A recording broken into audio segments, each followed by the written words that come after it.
ॐ अज्ञानतिमिरान्धस्य ज्ञानाञ्जनशलाकया चक्षुरुन्मिलितं येन तस्मै श्रीगुरवे नमः। श्रीचैतन्यमनोभीष्टं स्थापितं येन भूतले स्वयं रूपः कदा मह्यं ददाति स्वपदान्तिकं।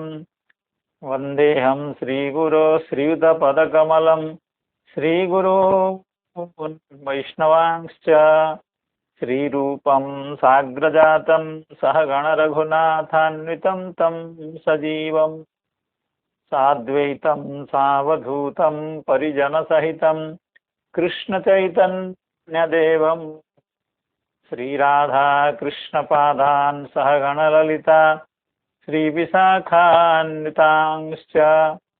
हे कृष्ण करुणा सिन्धो दीनबन्धो जगत्पते गोपेश गोपिका कान्त राधाकान्त नमोऽस्तुते।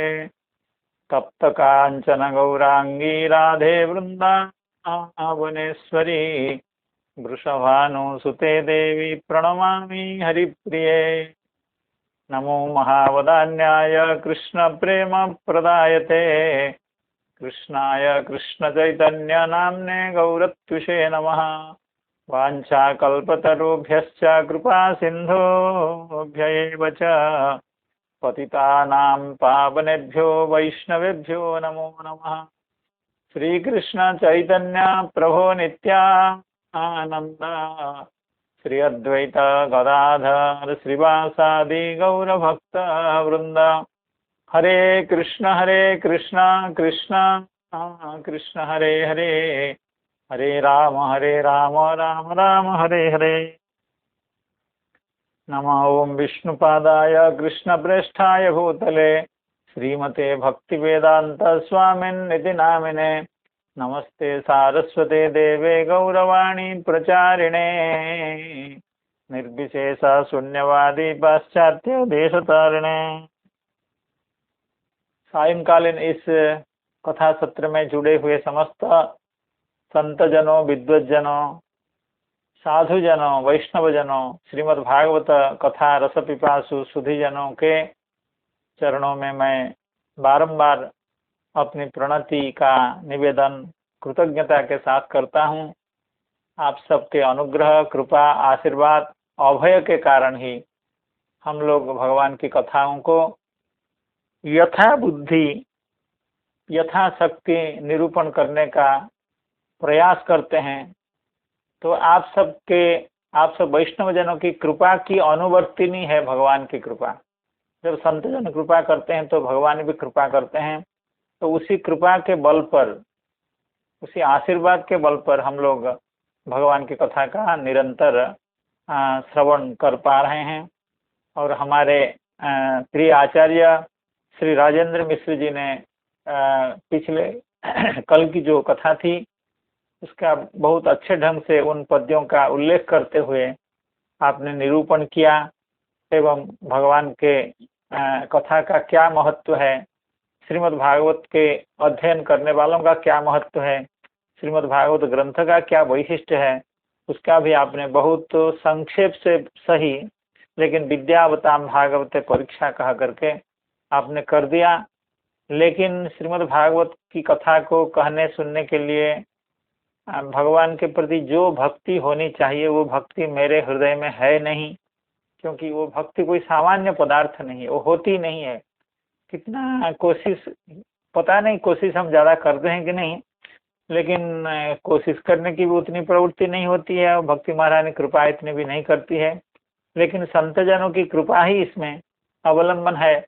आप लोगों के साथ जो 1 घंटे का संसर्ग होता है, 2 घंटे का संसर्ग होता है, उसी संसर्ग के कारण, उसी संबंध से ही भगवान कृपा करेंगे। इसी आशा के साथ, इसी भरोसे के साथ हम लोग जी रहे हैं एवं भगवान की कथा को श्रवण कीर्तन कर रहे हैं। तो अभी जो कथा चल रही है उसमें भगवान ब्रह्म मोहन लीला के प्रसंग में ब्रह्म मोहन के ब्याज से भगवान 1 साल तक निरंतर समस्त ब्रजवासियों से, जो कि पिता एवं माता के उम्र के हैं, श्री यशोदा मैया एवं नंद बाबा के जो उम्र के जितने भी ब्रजवासी हैं, उनसे वात्सल्य प्रेम को निरंतर भरपूर प्राप्त कर रहे हैं एवं खुद वात्सल्य भाव से, अपने नटखट स्वभाव से, अपने बाल्य स्वभाव से भगवान नंदनंदना सभी को वात्सल्य रस का आस्वादन करा रहे हैं, वात्सल्य प्रेम प्राप्त कर रहे हैं, वात्सल्य रस का आस्वादन भी करा रहे हैं। तो ऐसे कराते कराते जब 1 साल व्यतीत होने को हो रहा है, तो क्योंकि इस लीला का तो कभी इस लीला का तो अप्रकाश होना चाहिए, क्योंकि यह लीला जब तक अप्रकट नहीं हो रही है तब तक दूसरी लीला का प्रकाश कैसे होगा। तो लीला के क्रम में भगवान इस लीला को तिरोहित करके नई लीला का प्रकाश करेंगे, तो ब्रह्मा जी का मोह भी भंग होगा, तो एवं श्री दाऊ जी का भी इस लीला के प्रति जो अनुसंधान का अभाव था वो भी समाप्त हो। तो ये सब कई प्रयोजन के साथ इस लीला को करने के बाद भगवान अब इस लीला को उपसंहृत करना चाहते हैं। सबसे पहले श्री दाऊ जी के पास इस लीला का स्वरूप को प्रकाशित किए, उसके बाद श्री ब्रह्मा जी के पास भी इस लीला का स्वरूप को प्रकाश करेंगे। एकदाचारयन् वत्सान् सरामो वनमाविशत् पंचसासु त्रियामासु हायना पूरणीश्वजः। इस श्लोक का सामान्य अर्थ हम लोग कल श्रवण किए हुए थे, और हमारे आचार्य श्रीपाद राजेंद्र मिश्र जी ने भी इसका अच्छा वर्णन किया। कहने का मतलब है कि अभी 5-6 दिन बाकी हैं, 5-6 रात्रि बाकी हैं या 5-6 दिन बाकी हैं, जैसे भी कह लीजिए, अर्थात 2-4 दिन, 5 दिन, 6 दिन अभी बाकी है 1 साल को पूर्ण होने में। तब ऐसा एक दिन था जब भगवान नंदनंदना अपने दाऊ के साथ, भगवान बलराम के साथ जंगल में वत्सचारण के लिए गए हुए थे। एकदाचारयन् वत्सान् सरामो, भगवान बलराम के साथ रामेण सह सरामः वनम आविशत्। कब? पंचसासु त्रियामासु हायना पूरणेषु अजः। अजः यानी भगवान श्री नंदनंदनः त्रियामासु हायना पूरणेषु। बहुत सुंदर प्रयोग है, एक विलक्षण प्रयोग है, लेकिन इसका अर्थ को प्राप्त करने में व्याख्या बहुत ही उपयोगी नहीं होती है। तो श्रीधर स्वामीपाद ने इसको ऐसा कहा, पंचसु षट्सु वा रात्रिषु हायनस्य अपूरणीषु। कहने का क्या मतलब हुआ ना, पूरकतया अवशिष्टासु इत्यर्थ। अर्थात 1 साल को पूर्ण करने में हर रात्रि की कोई भूमिका होती, हर दिन का कोई भूमिका होती है, हर रात्रि की भी भूमिका होती है। अर्थात 360 कहिए या 65 कहिए, 63 कहिए, 64 कहिए, इन समस्त रात्रियों की भूमिका होती है साल को पूरा करने में। लेकिन अभी 5 या 6 रात्रि अपनी भूमिका को परिपूर्ण नहीं कर पाई हैं। ऐसी स्थिति में, यानी अभी 5-6 दिन बाकी है 1 साल पूरे होने में, तब भगवान बलराम के साथ भगवान नंदनंदना जंगल में बछड़ों को चराने के लिए अपने सखाओं के साथ गए हुए थे। एकदाचारयन् वत्सान् सरामो वनमाविशत् पंचसासु त्रियामासु हायना पूरणीष्वजः। पंचसु षट्सु वा रात्रिषु हायनस्य अपूरणीषु। हायनस्य यानी वर्षस्य संवत्सरस्य, अपूरणीषु यानी पूरकतया अवशिष्टासु। अभी पूरक नहीं बन पाई हैं 5-6 रात्रि। ऐसी स्थिति में भगवान श्री दाऊ जी के साथ गए हुए थे। श्री जीव गोस्वामी पाद वैष्णव तोषणी में कहते हैं, उसको सुंदर व्याख्या आपने लिखी है। कहते हैं पंचसासु इति अनिश्चितोक्ति प्रेम मोहेन। देखिए, भगवान श्री सुखदेव गोस्वामी परीक्षित महाराज जी को भगवान की इन दिव्याति दिव्य लीलाओं का प्रकाश कर रहे हैं, निरूपण कर रहे हैं। तो इससे पहले भी हम ऐसा श्रवण कर चुके हैं। हमारे श्रीपाद जयकांत प्रभु जी की के सौभाग्य से उस कथा को कहने का अवसर मिला था, अर्थात उस व्याख्या का निरूपण करने का अवसर मिला था कि जब सुखदेव गोस्वामी श्री परीक्षित महाराज जी को कथा कहते हैं तो कथा के आनंद में उतने मत्त हो जाते हैं, इतने मोहित हो जाते हैं, तो कथा के क्रम को कभी भूल जाते हैं और कभी उनको प्रलय की अवस्था आ जाती है, यानी प्रेम की सर्वोच्च दशा में कभी कभी वो पहुंच जाते हैं। फिर उनके द्वारा भगवान की कथा का कहना संभव नहीं होता है। तो उस स्थिति में परीक्षित जी महाराज क्या करें, और इतने जो 28,000 ऋषि महर्षि बैठ करके भगवान की कथा सुन रहे हैं, वे क्या करें।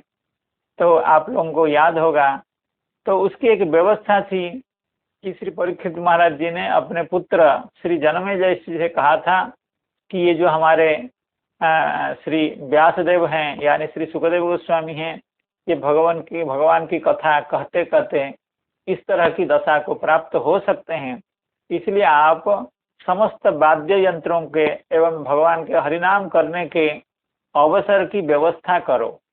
तो इसलिए उस कथास्थल में अच्छे अच्छे खोल, मृदंग, तबले, करताल इत्यादि यंत्र रखे हुए थे। तो उसका उपयोग कब होता था, श्री सुखदेव गोस्वामी कथा कहते कहते जब लय अवस्था को प्राप्त हो जाते थे, भगवान की कथा को सुनाने की शक्ति रहित होते थे, तो उस समय वहां पर भगवान का नाम कीर्तन उच्च ही होता था। तो उस नाम कीर्तन को श्रवण करके श्री सुखदेव गोस्वामी फिर अपनी स्वाभाविक अवस्था में आकर के श्री परीक्षित महाराज जी को कथा सुनाते हैं। और ये बात कई बार हुआ है, माने कथा सुनाते सुनाते श्री सुखदेव गोस्वामी का मोह, यानी उनकी लय अवस्था और विस्मृति अवस्था और भगवान की एकमात्र स्मृति की अवस्था कई बार हुई है। तो उस तरह की भी कुछ अवस्था का यहाँ संकेत हो रहा है, क्योंकि श्री सुखदेव गोस्वामी जब कह रहे हैं पंचसासु त्रियामासु, पंचसासु का मतलब है पंचवा षडवा इति पंचसाहा तासु पंचसासु, अर्थात श्री सुखदेव गोस्वामी ऐसा कह रहे हैं कि उनको भी ठीक से मालूम नहीं है कि 5 दिन अभी बाकी है साल पूर्ण होने में या 6 दिन बाकी है। ऐसा क्यों कह रहे हैं? श्री सुखदेव गोस्वामी तो भगवान के अत्यंत अनुभवी भक्त हैं, सर्वोच्च स्थिति में विद्यमान भक्त हैं, और उनके ज्ञान का तो कोई सीमा ही नहीं है। उनकी भक्ति का, उनके ज्ञान का, उनके अनुभव का वर्णन कौन कर सकता है। वे भी फिर ऐसा कह रहे हैं कि 5 या 6 दिन पहले, इसका क्यों ऐसा कह रहे हैं? तो श्री जीव गोस्वामी पाद इसका निरूपण करते हुए कहते हैं पंचसासु इति अनिश्चितोक्ति प्रेम मोहेन, अर्थात भगवान के लीलाओं का वर्णन करते करते भगवान के प्रेम में इतना डूब जाते हैं कि यथार्थतः क्या हुआ था 5 दिन या 6 दिन, उसको सही तरह से याद नहीं कर पा रहे हैं, या उसकी स्मृति ठीक से नहीं आ रही है, क्योंकि प्रेम की विह्वल अवस्था में। इसलिए श्री सुखदेव गोस्वामी ने कह दिया कि पंचसासु त्रियामासु, ये श्री जीव स्वयंपाद की व्याख्या है। पंचसासु त्रियामासु हायना पूरणीश्वजः एकदाचारयन् वत्सान् स रामः, अर्थात रामेण सह यानी बलरामेण सह। तो राम उनको यूं कहा जाता है रमयति श्री कृष्णादीन इति रामः, जो भगवान श्री कृष्ण प्रभृति गोप बालकों को, गोपजनों को, गोपीजनों को, ब्रजवासियों को अतिशयित आनंद देते हैं। रामेति लोक रमणात् बलम बलवदुच्छ्रयात्। उनका जब नामकरण संस्कार हुआ था उस समय भी राम नाम की सार्थकता के लिए कहा गया था लोक रमणात् भगवान बलराम हैं। और लोक रमण में का मतलब है कि मुख्यतया भगवान श्री नंदनंदन को अभिरमित करने के लिए, उनको सुख पहुंचाने के लिए भगवान बलराम का अवतार है। इसलिए कह रहे हैं रमयति श्री कृष्णादीन इति रामः। अतः प्रायो यद्यपि तेन सहैव नित्यं वने प्रवेशः तथापि एकदा सराम इति वृत्तांत विशेषोद्देशाय निर्देशः। देखिए पद्य में कहा गया एकदा चारयन वत्सान सरामो वनम आविशत, वनम आविशत। अतः एक बार भगवान बलराम के साथ श्री नंदनंदना वत्सचारण के लिए गए। तो एकदा क्यों गए? वो तो रोज जाते हैं। कभी कभार महीने में 1-2 दिन कोई ऐसी घटना हो जाती हो, जैसे पहले कहा गया था कि उनका जन्मोत्सव है, जन्म नक्षत्र है, इसलिए भगवान बलराम नहीं गए थे, या नंदनंदन का जन्मोत्सव है तो नहीं गए थे। तो इस तरह की घटना विरल होती है। लेकिन वे भगवान श्री कृष्ण तो अपने दाऊ के साथ यानी बलराम के साथ नित्य जंगल में वन में बछड़ों को चराने के लिए जाया करते थे। तो एकदा ऐसा क्यों कहा गया? श्री जीव गोस्वामी पाद कह रहे हैं यहाँ एकदा का मतलब है एक घटना का वर्णन हो रहा है, एक लीला का वर्णन हो रहा है, और उस लीला को वर्णित करने के लिए एकदा ऐसी बात कही गई है। यानी भगवान बलराम भगवान नंदनंदन के साथ श्री कृष्ण के साथ नित्य जाया करते थे। लेकिन पद्य में जो एकदा ऐसा कहा गया, ये एक खास विशेष लीला को लक्ष्य करके उस लीला को वर्णित करने के लिए एकदा ऐसा कहा गया है। तो कहते हैं अतः प्रायो यद्यपि तेन सहैव नित्यं वने प्रवेशः तथापि एकदा सराम इति वृत्तांत विशेष उद्देशाय। अर्थात एक विशिष्ट वृत्तांत को, एक विशिष्ट लीला को, विशिष्ट घटना को वर्णित करने के लिए श्री सुखदेव गोस्वामी ने ऐसा कहा एकदा। लेकिन हमारे जो आचार्य श्री सनातन गोस्वामी पाद हैं वे कहते हैं कि ना, ये सही में शायद एकदा ही है। क्या है? श्री सनातन गोस्वामी पाद कह रहे हैं यद्वा संगोपनार्थम तदब्दे प्रायो बने तस्य अनयनात्। देखिए भगवान कर्तुम अकर्तुम अन्यथा कर्तुम सर्वसमर्थ हैं, परमेश्वर हैं भगवान। तो जब भगवान 1 साल तक इस लीला का किसी को भी बोध होने नहीं देते हैं, अर्थात भगवान में यह सामर्थ्य है, लीला को पुष्ट करने के लिए भगवान ऐसा करते हैं, यानी भगवान की जो लीला शक्ति है वो ऐसा करती है। भगवान गिरि गोवर्धन का उद्धार कर सकते हैं, भगवान काली का दमन कर सकते हैं, भगवान कुवलया पीड़ जैसे हस्ती का वध कर सकते हैं। तो भगवान सब कुछ कर सकते हैं, इसीलिए तो भगवान है, इसीलिए तो उनकी कथा हम लोग सुन रहे हैं। अगर भगवान हमारे जैसे होते तो उनकी कथा हम इतने प्रेम से क्यों सुनते?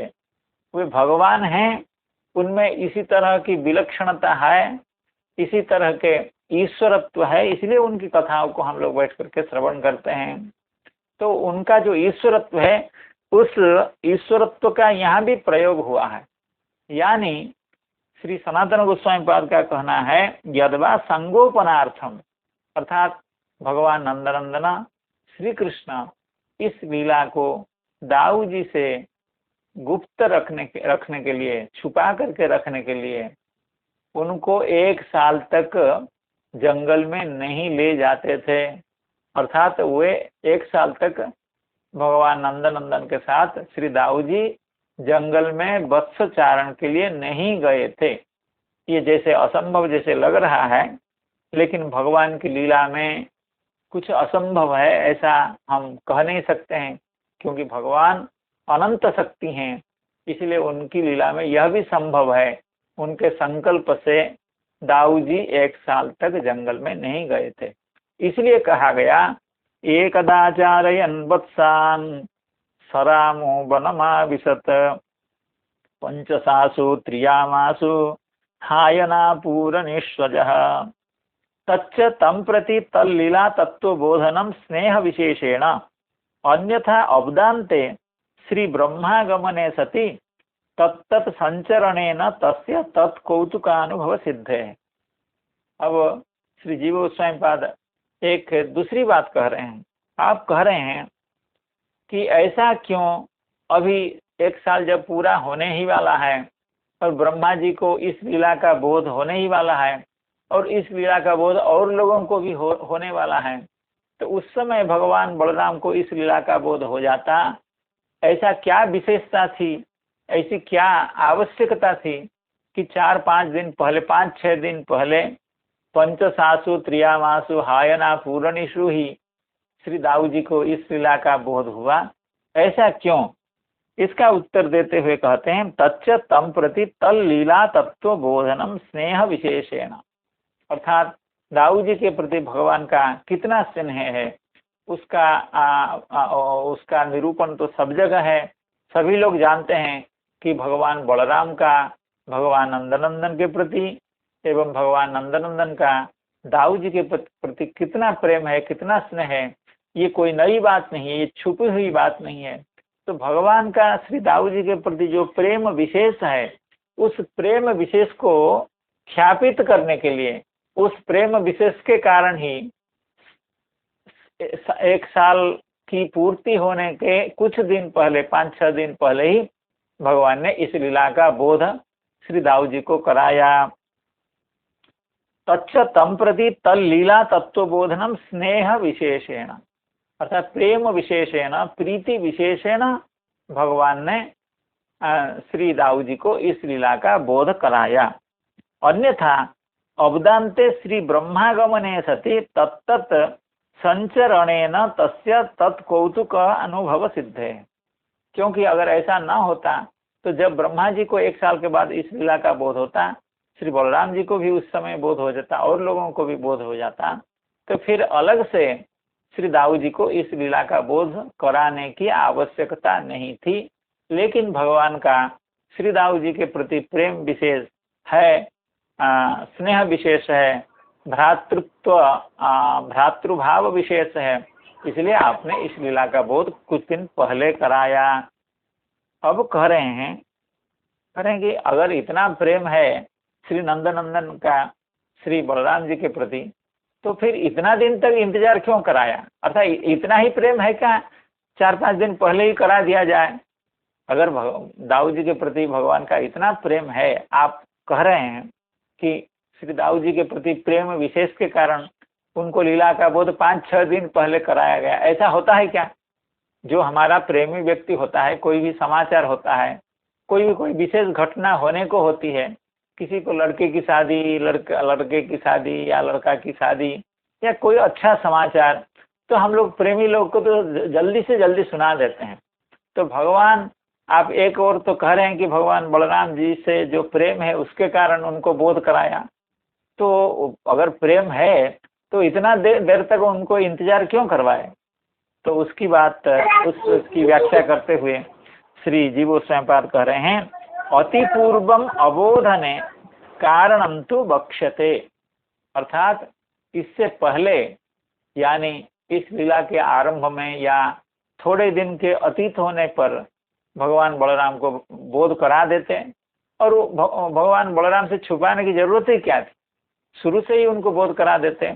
कहते हैं कि ना, इसका कारण बक्ष्यते, अर्थात इसके कारण का निरूपण किया जाएगा कि इस लीला को श्री नंदनंदन ने भगवान बलराम जी से भी क्यों छिपाया, इसका बोध कराया जाएगा, इसके बारे में बताया जाएगा। तो मैंने तो इसका अनुसंधान नहीं किया, क्योंकि जब श्री जीव गोस्वामी पाद हम लोगों को आश्वासन दे रहे हैं कि इसका बोध कराया जाएगा, तो हम उनकी कृपा से अब इंतजार करेंगे कि कहाँ बोध कराया जाएगा, कैसे बोध कराया जाएगा। तो इसलिए इस लीला का अभी हम लोग श्रवण करेंगे। अजय इति यो बिनापि जन्म तत्तत् पुत्रतां प्राप्तः स इत्यर्थः। पंचसासु त्रियामासु हायना पूरनेश्वजः। तो यहाँ भगवान नंदनंदन को अजह इसलिए कहा गया है।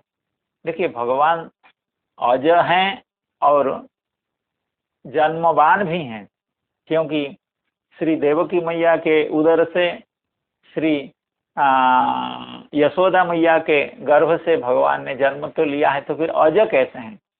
कहते हैं यहाँ अज इसलिए हैं क्योंकि देखिए, इतनी गोपियों के गर्भ से भगवान ने जन्म तो नहीं लिया, लेकिन इतनी गोपियों को अपने मातृभाव वात्सल्य स्नेह से, वात्सल्य प्रेम से इतने माताओं को भगवान ने मोहित किया, उनको आनंदित किया, उनको आह्लादित किया।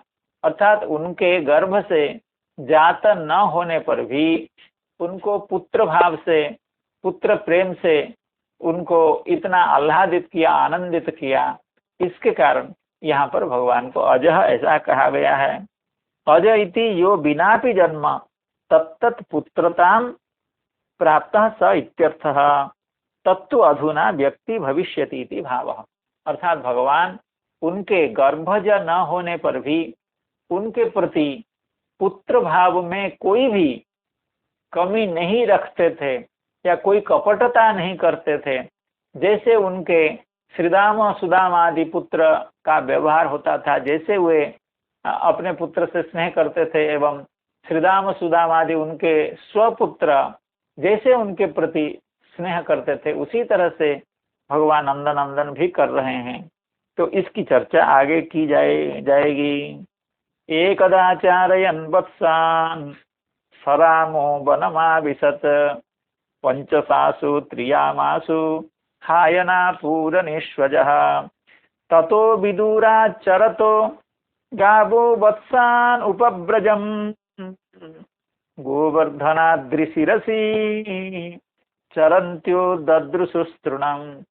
श्री सुखदेव गोस्वामी इस कथा को आगे बढ़ाते हुए अगले पद्य में यह कह रहे हैं, ततो विदुराचरतो गावो वत्सान् उपव्रजम् गोवर्धनाद्रिशिरसि चरन्त्यो ददृशुस्तृणम्। ततः, ततः का अर्थ है कि तदनंतरम। तदनंतरम अर्थात भगवान बलराम के साथ भगवान नंदनंदन एक दिन जंगल में बछड़ों को चराने के लिए गए हैं, और वो दिन है 5-6 दिन पहले, एक साल की पूर्ति होने के 5-6 दिन पहले। ततः अर्थात जब गए हैं उसके बाद क्या हुआ, तो इस तरह की व्याख्या श्री जीव गोस्वामी पाद कर रहे हैं कि ततः माने तदनंतरम, और श्री श्रीधर स्वामी पाद की व्याख्या ततः विदुरात। ततः अर्थात जहाँ पर भगवान नंदनंदन दाऊ जी के साथ बछड़ों को चरा रहे हैं, वहां से काफी दूरी पर ये गौ माताएं विचरण कर रही हैं, यानी तृण आहार कर रही हैं, घास खा रही हैं। तो वो कहाँ जगह है? ततो विदुराचरतः गावो वत्सान् उपव्रजम् गोवर्धनाद्रि शिरसि। तो श्री गिरिराज जो गोवर्धनाद्रि हैं, उनके शिरसी यानी उनके मस्तक पर, यानी गोवर्धन की शिखर में, गोवर्धन के उन्नत प्रदेश में चरन्त्यः गावः ततो विदुराचरतः ततो विदुराचरतो गावो वत्सानुपव्रजम् गोवर्धनाद्रिशिरसि चरन्त्यः। तो गोवर्धनाद्रि यानी गिरिराज, उनके उन्नत शिखर पर घास चरती हुई, अपना आहार करती हुई गावः ददृशुः तृणं चरन्त्यः ददृशुः। अर्थात गौ माताओं ने दर्शन किया इन बछड़ों का एवं बालकों का।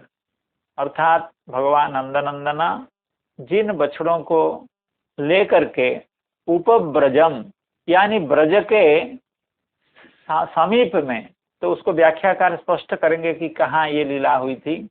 तो ब्रज के समीप में, जो कि गोवर्धन की शिखर से काफी दूर है, वहां पर जब भगवान नंदनंदन अपने सखाओं के साथ, यानी स्वस्वरूप में सखाओं के रूप में विद्यमान होकर के एवं बछड़ों के रूप में विद्यमान होकर के जब वत्सचारण कर रहे थे, उस समय गोवर्धन के मस्तक पर, गोवर्धन के शिखर पर जो गैयाएं, जो गोमाताएं तृण आहार कर रही थी, वहां से उन्होंने इन बछड़ों को नीचे देखा।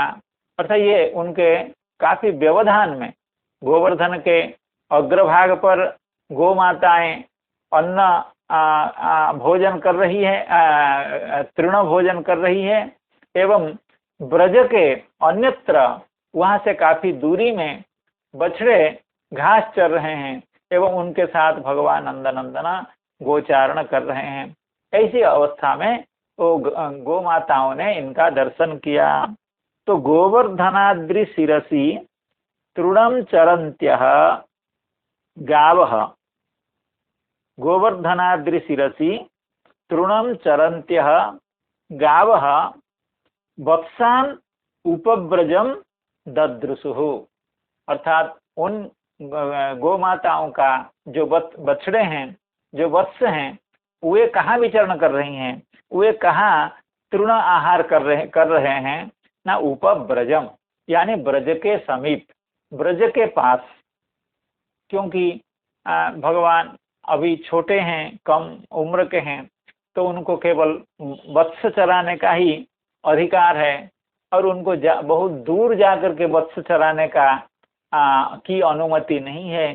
इसलिए वे अपने बसती स्थल से, जहाँ पर नंद बाबा प्रभृति का निवास है, वहां से बहुत ज्यादा दूर न जा करके पास में ही वत्सचारण कर रहे हैं। लेकिन जो बड़े गोप वृद्ध हैं, बड़े गोपजन हैं, वे कहीं भी गैयाओं को लेकर के, गौ माताओं को लेकर के चराने के लिए कहीं भी जाते हैं। तो प्रसंगतः उस दिन गोवर्धनाद्रि शिरसी, वे गोवर्धना के श्री गिरिराज जी के अग्र प्रदेश में, उन्नत प्रदेश में गैयाओं को लेकर के चराने वहां पहुंच गई थी।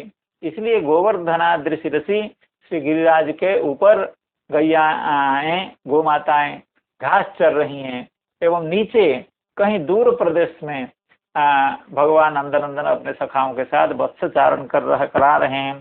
ततो विदूरात, और ये काफी दूर है, विदूर है यानी उस स्थल से, गोवर्धनाद्रि शिर से, अर्थात गोवर्धन के मस्तक से, गोवर्धन शिखर से ये काफी दूर है। ततो विदूरा चरतो गावो वत्सान उपव्रजम गोवर्धनाद्रि शिरसी चरन्त्यो ददृशुः तृणम। तो गोवर्धनाद्रि शिरसी तृणम चरन्त्यः गावः उपव्रजम चरतः वत्सान विदूरात ददृशुः, यानी विदूरात चरतः वत्सान ददृशुः। ततो विदूरा चरतो गावो वत्सान उपव्रजम गोवर्धनाद्रि शिरसी चरन्त्यो ददृशुस्तृणम। तो श्री वैष्णव तोषणिकार इस पर कुछ वहाँ की जो भौगोलिक स्थिति है, जिसका बोध मुझे बहुत नहीं है, ठीक ठाक नहीं है। जो लोग, आप लोग वृंदावन के स्थानों से परिचित हैं या जिनको वहाँ का अनुभव है, वे हमारे से अच्छा समझेंगे। लेकिन मैं उनकी जो पंक्तियां हैं उनको एक बार उच्चारण करके सुना देता हूँ। श्री जीव गोस्वामी पाद कह रहे हैं, ततः तदनंतरम, यानी भगवान दाऊ जी के साथ भगवान नंदनंदन वत्सचारण के लिए गए हैं। तो उस दिन वहाँ जब वत्सचारण कर रहे हैं, उसके बाद क्या घटना हुई उसका निरूपण किया जाता है। ततः तदनंतरम उपव्रजम इति, उपव्रजम यानी ब्रज में, ब्रज के पास। तो ब्रज के पास कौन सी जगह है उसका निर्धारण करते हुए श्री जीव गोस्वामी पाद कह रहे हैं, गोवर्धन ईशान कोण कोटि स्थ अरिष्ट मर्दन कुंड समीप प्राय प्रदेशे। अर्थात भगवान नंदनंदन जो वत्सचारण कर रहे हैं, वो कहाँ कर रहे थे उस दिन? श्री जीव गोस्वामी पाद कह रहे हैं गोवर्धन ईशान कोण, अर्थात श्री गिरिराज जी के जो ईशान कोण है, ईशान्य जो कोण है, उस कोण में कोण कोटिस्थ, कोण की जो सीमा है, अर्थात गिरिराज के ईशान कोण की जो अंतिम छोर है, जो सीमा है, वहां पर अरिष्ट मर्दन कुंड, अर्थात जहां भगवान ने अरिष्टासुर का उद्धार किया था, उस कुंड के समीप प्राय प्रदेश है, अर्थात उसी इलाके में भगवान नंदनंदना अपने दाऊ जी के साथ एवं सखाओं के साथ वत्सचारण कर रहे थे।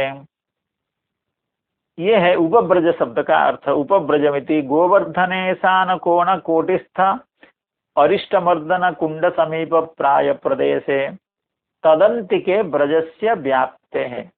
श्री जीव गोस्वामी पाद का कहना है वहां तक ब्रज की सीमा की अभिव्याप्ति है, अर्थात यह जो ब्रजमंडल है उसकी सीमा वहां तक भी व्याप्त है जहां पर अरिष्टासुर का भगवान ने उद्धार किया था।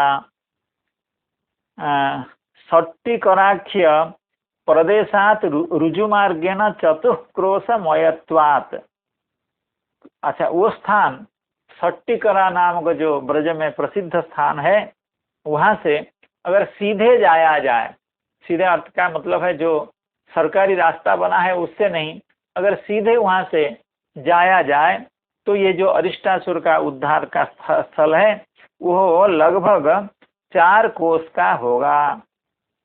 अथ तर्ह्यागतो गोष्ठम अरिष्टो वृषभासुरः महिम महाककुत्कायः कंपयन खुरभिक्षतान, अर्थात जहाँ अरिष्टासुर का उद्धार होगा तो उस लीला का वर्णन जहाँ है उसी जगह पर जहाँ पर अरिष्टासुर का उद्धार हुआ था उसी जगह पर भगवान वत्सचारण कर रहे हैं। तृणमिति तत् प्राशस्त्य विवक्षया तदा वेशेपि सति इत्यर्थः। गोवर्धनाद्रि शिरसि चरन्त्यो ददृशुस्तृणम। श्री जीव गोस्वामी पाद का कहना है कि गोवर्धन गिरिराज जी के शिखर में उन्नत प्रदेश में गोमाताएं तृण आहार कर रही हैं। तो तृण आहार तो करेंगी ही गोमाता, और क्या आहार करेंगी? तो कहते हैं कि तृण कहने का मतलब है वहाँ प्रशस्त तृण, क्योंकि उनको वहाँ इसलिए लिया गया है कि वहाँ का तृण अत्यंत सुंदर हरा भरा है और अत्यंत पुष्टिप्रद तृण है, स्वादु तृण है। तो इतना अच्छा तृण का आहार करने के बाद भी, इतना सुस्वादु घास का आहार करती हुई भी ये जो गोमाताएं हैं उनकी नजर यहाँ नीचे जहाँ पर अरिष्टासुर का उद्धार हुआ था वहाँ पर जो बछड़े चर रहे हैं उनकी ओर दृष्टि वहां से पड़ गई।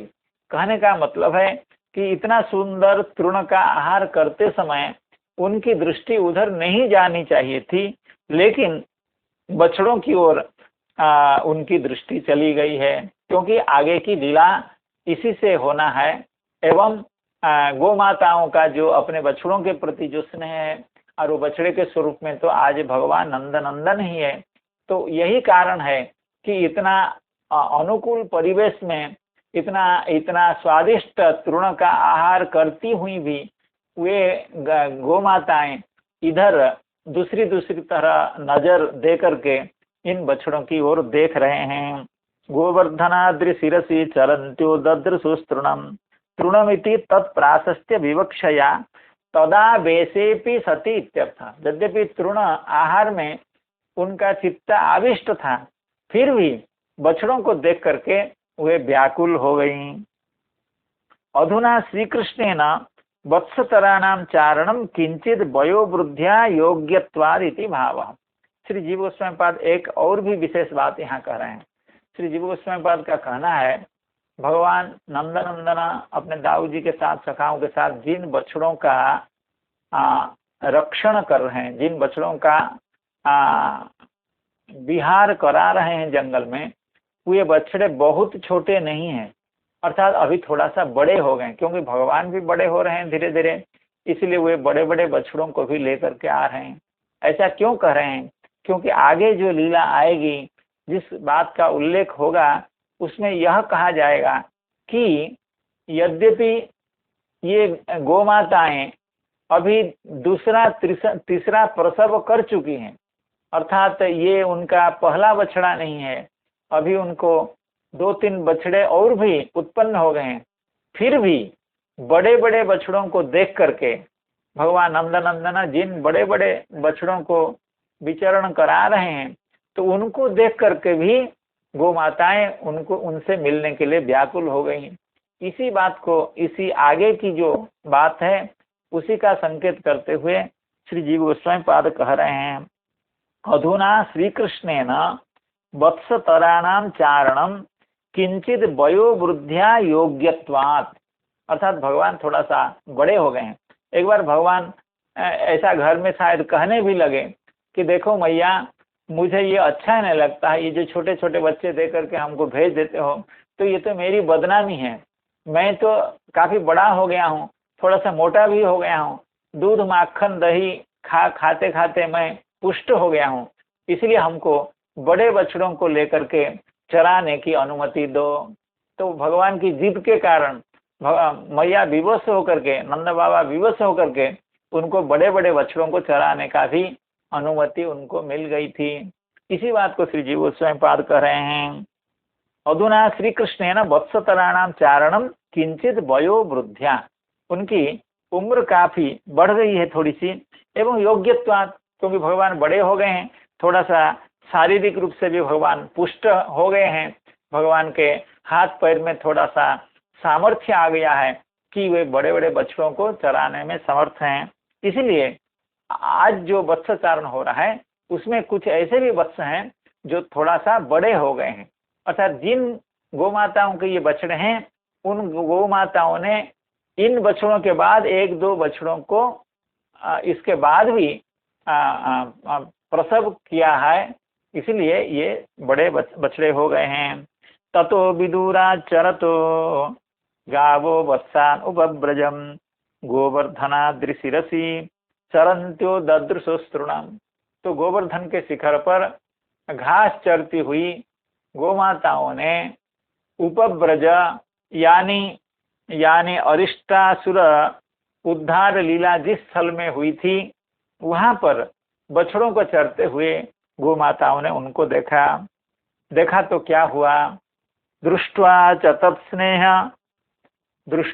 तत्स्नेह वसो स्मृतात्मा सगोत्रजो सगोब्रजो त्यात्मपदुर्गमार्गः द्विपात् ककुद्ग्रीव उदास्य पुच्छोपाद्धुं कृतैराश्रपया जवेना दृष्ट्वा च तत्स्नेह वसो स्मृतात्मा सगोब्रजोत्यात्मपदुर्गमार्गः द्विपात् ककुद्ग्रीव उदास्य पुच्छो पाद्धुं कृतैराश्रुपया जवेना। कहते हैं वहां से देख करके बछड़ों को यहाँ नीचे चढ़ते हुए देख करके, वहां से अपने पैर को खड़ा करके, जैसे घोड़े दौड़ते हैं, जैसे अच्छे घोड़े दौड़ा करते हैं, उसी तरह से गोमाता वहां से भागने लगी बछड़ों से मिलने के लिए। दृष्ट्वा च तत्स्नेह वसः, अर्थात उन बछड़ों के प्रति भगवान श्री गोमाताओं का जो स्नेह विशेष है, वे उसके कारण स गो ब्रज अर्थात स गो मंडल यानी गो समूह, तो गिरिराज के शिखर पर तृण का आहार करती हुई जो गो ब्रज है, गो मंडल है, वो वहां से अत्यात्मप दुर्ग मार्ग, अर्थात दुर्ग मार्ग का, क्योंकि वहां से नीचे आना वो कोई जो बने बनाया रास्ता है, उस रास्ता को अवलंबन करके आती हैं, ऐसी बात नहीं है। वहां से सामने जो कुछ भी मिला, जो पहाड़ है, आवड़ खावड़ के रास्ता है, या झाड़ियां हैं, पेड़ पौधे हैं, किसी को भी न मानते हुए, किसी भी अवरोध को की उपेक्षा करते हुए, या जो वृद्ध वृद्ध गोपजन उनकी रक्षा करते थे, तो वे भी वारण कर रहे थे गौ माताओं को नीचे उतरने से, फिर भी किसी का न सुन करके, इसलिए कहते हैं अत्यात्मपथ दुर्गम मार्ग, अर्थात जो आत्मपथ है, अर्थात उनकी सुरक्षा के लिए जो वृद्ध गोपजन थे, एवं जो दुर्गम मार्ग था, क्योंकि वहां से आने का जो मार्ग था, या जिस मार्ग से गौ माताओं का आना हुआ नीचे बछड़ों को मिलने से, वह मार्ग कोई सुगम मार्ग नहीं था, तो दुर्गम मार्ग था, उस मार्ग से आया नहीं जा सकता। लेकिन ये दोनों बाधाओं को अतिक्रमण करती हुई, अर्थात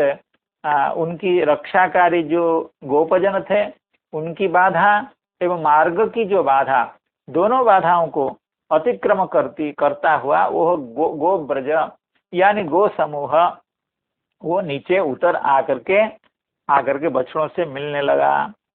कैसे?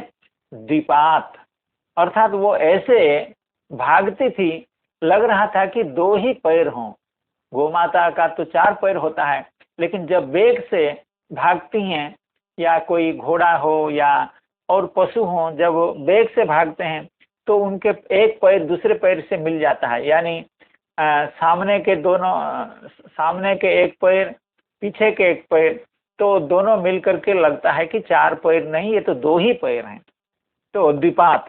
और ककुद ग्रीवा, उनका जो ककुद है, यानी उनके पीठ पर जो ऊंची सी जगह होती है, जिसको ककुद कहा जाता है, पता नहीं हिंदी में क्या कहते हैं, उसमें लग रहा है कि उनकी जो ग्रीवा है, डील कहते हैं गुरुजी, डील कहते हैं गुरुजी, डील। तो में हर्षे का तिल, डील, टाठा डा, डील। डील कहते हैं बड़ी बड़ी डील है, बड़ी बड़ी डील। हाँ, त्रिपाठी जी ने लिख दिया डील। तो वो लग रहा है ऐसे भाग रही हैं, लगता है कि उनकी जो ग्रीवा है वो डील के साथ एक हो गई है। ककुद ग्रीवा माने ककुद में, उनकी डील में उनकी ग्रीवा जैसे एकाकार हो गई हो, उसमें प्रविष्ट हो गई हो। और उदास से पुच्छ, उनका जो आस्य है, अर्थात उनका मुंह और उनका पुच्छ वो ऊर्ध्व हो गया है, अर्थात जैसे नौका का मध्य प्रदेश जैसे नीचे होता है और दोनों छोर जैसे ऊपर की होती है, उसी तरह से वो भाग रही हैं। और अगाध हुंकृते ही, एवं हुंकार करती हुई गौ माताएं वहां से आ रही हैं, एवं आश्रु पया, उनके स्तन से दूध झर रहे हैं, अर्थात अपने बछड़ों से मिलने के लिए इतनी व्याकुलता है, तो किसी भी बाधा को उपेक्षा करते हुए बड़े वेग से वहां से आ रही हैं। दृष्ट्वा चतस्नेह बसो स्मृतात्मा सगोब्रजोत्यात्मपदुर्गमार्गः द्विपात ककुद्ग्रीव उदास्य पुच्छो गाद्धुं कृतैराश्रुपया जवेन। हरे कृष्णा कृष्णा कृष्ण हरे हरे राम राम राम हरे हरे। आप सब संत जनों के चरणों में बारंबार